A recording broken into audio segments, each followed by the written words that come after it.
माळशिरस विधानसभेसाठी गेल्या वर्षी मोहिते पाटलांच्या कुटुंबाने अख्खी ताकद लावली. भाजपात असलेल्या रणजित सिंह मोहितेंनीही पवार गटाचं काम केलं. भाजपातच असलेल्या उत्तम जानकरांना पवार गटाची उमेदवारी दिली आणि भाजपच्या राम सातपुतेंचा अभिमन्यू केला. मोहितेंनी आपला बालेकिल्ला असलेला हा मतदारसंघ भाजपच्या ताब्यातून काढून घेण्यासाठी रात्रीचा दिवस केला. गावोगाव दौरे झाले आणि निकाल लागला तेव्हा इथे उत्तम जानकर आमदार झाले. उत्तम जानकरांना विश्वास होता की आपण असा तसा नाही तर लाखाच्या फरकाने निवडून येऊ आणि राम सातपुतेंचं डिपॉझिट जप्त करू. कारण सोबतीला यावेळी होते खुद्द खासदार असलेले धैर्यशील मोहिते पाटील.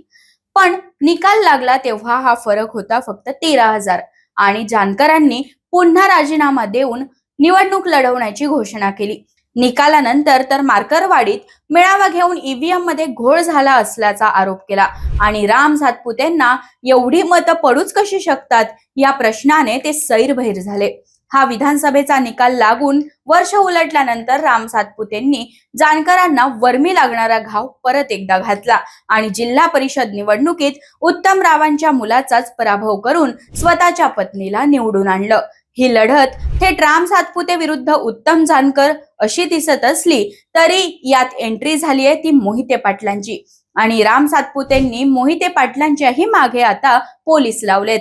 माळशिरसमध्ये झडपी निकालानंतर राजकारण कसं फिरलंय आणि जिल्हा परिषदेतही जिव्हारी लागणारा पराभव ज्या राम सातपुतेंमुळे पाहावा लागला त्या राम सातपुतेंविरोधात मोहिते पाटील कुटुंब कसं एकत्र झालंय त्याचीच स्टोरी मी या व्हिडिओत सांगणार आहे. सोलापूर जिल्ह्याची कोणतीही पार्श्वभूमी नसलेले राम सातपुते 2019 ला थेट माळशिरस मध्ये जाऊन राखीव मतदारसंघातून निवडणूक लढले आणि निवडूनही आले. 2019 चा पराभव हा उत्तम जानकरांसाठी जिव्हारी लागणारा होता.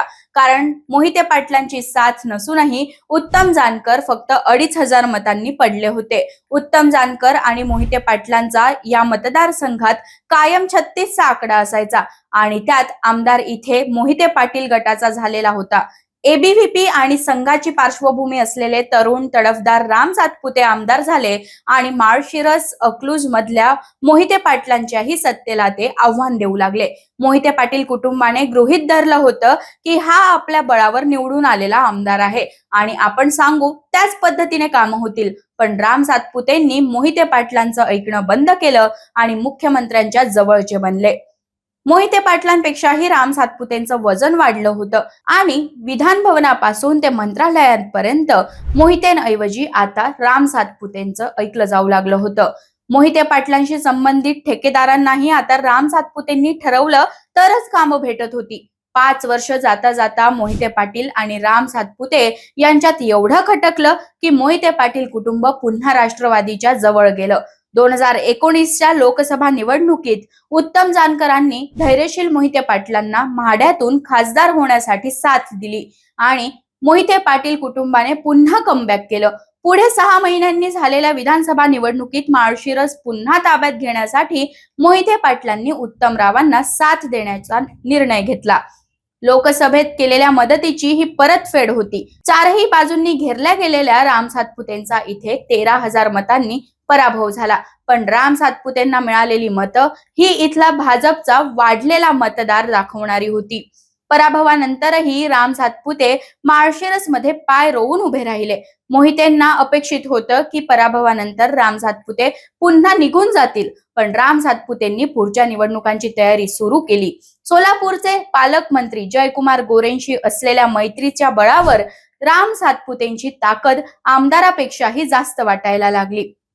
जिल्हा परिषद निवडणूक लागल्यानंतर पुन्हा एकदा राम सातपुते विरुद्ध जानकर आणि मोहिते पाटील असा सामना होणार होता. माळशिरस तालुक्यात एकूण 8 जिल्हा परिषद सर्कल आहेत आणि सगळीकडे राम सातपुतेंनी उमेदवार उतरवले.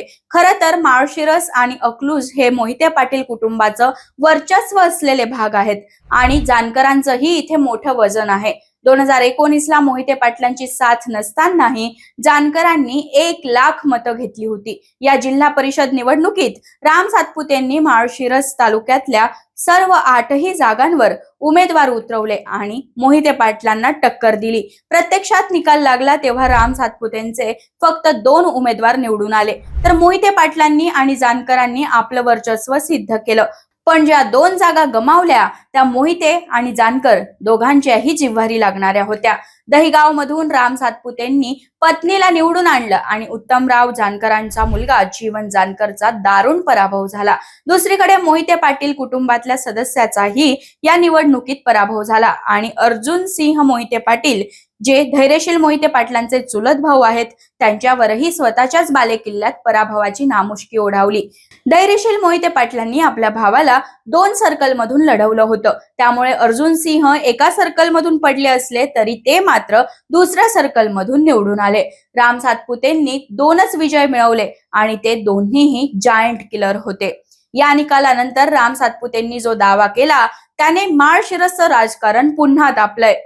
राम सातपुते म्हणाले की धैर्यशील मोहिते पाटलांच्या जवळचे कंत्राटदार माझी कॉन्ट्रॅक्ट किलिंग करणार होते आणि पोलिसांच्या सतर्कतेमुळे मी वाचलो. त्याआधी पालकमंत्री जयकुमार गोरे यांनीही अशीच माहिती दिली होती आणि हे हत्येचं नियोजन शोधण्यासाठी आता चौकशीही सुरू झाली आहे.